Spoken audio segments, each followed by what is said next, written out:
J'ai plus de vie, j'ai plus d'amis que vous. Je suis Julien Migaud-Müller, j'ai 33 ans et je suis rédacteur à BFM TV depuis presque 10 ans maintenant.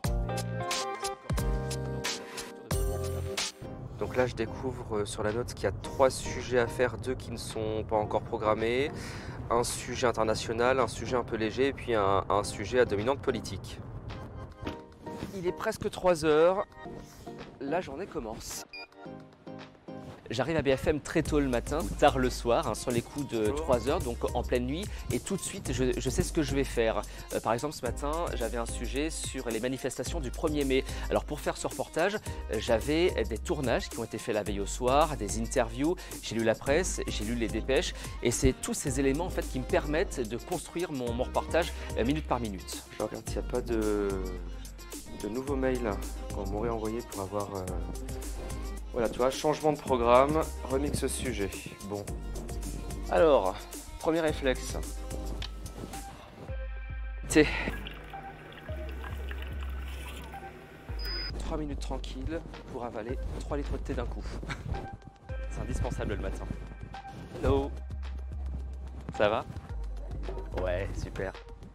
Ce que j'aime en matinale, c'est que c'est une sorte de petit cocon. Il n'y a personne dans la rédaction, ça parle pas très fort, on n'est pas forcément toujours réveillé, mais c'est vrai que ça donne une ambiance très particulière. C'est comme une petite famille, on est là tous les jours à la même heure, on va dire dans la même galère à se lever entre minuit et 2 heures du matin.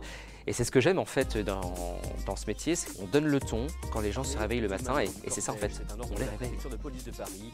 C'est la première fois que Louis voit une telle situation.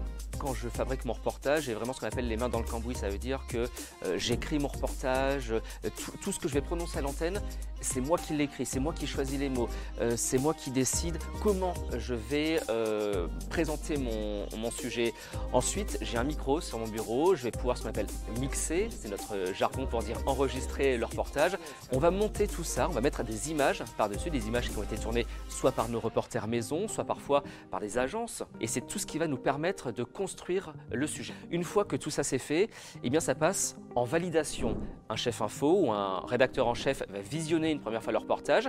Et puis ça va être une discussion entre nous. Il va me dire, tiens Julien, j'aurais plutôt mis cette info en premier ou je rajouterai telle image. Voilà, c'est un travail collégial pour essayer de faire le produit le plus abouti possible. Et une fois que le reportage est validé, la V1, parce que le reportage évolue tout au long de la matinale, eh bien les présentateurs le lancent en plateau. Les autorités craignent une présence massive de casseurs. Cette fête du travail va faire office de test pour les forces de sécurité alors que la doctrine de maintien de l'ordre a changé depuis 5 semaines. Julien Migaud-Müller.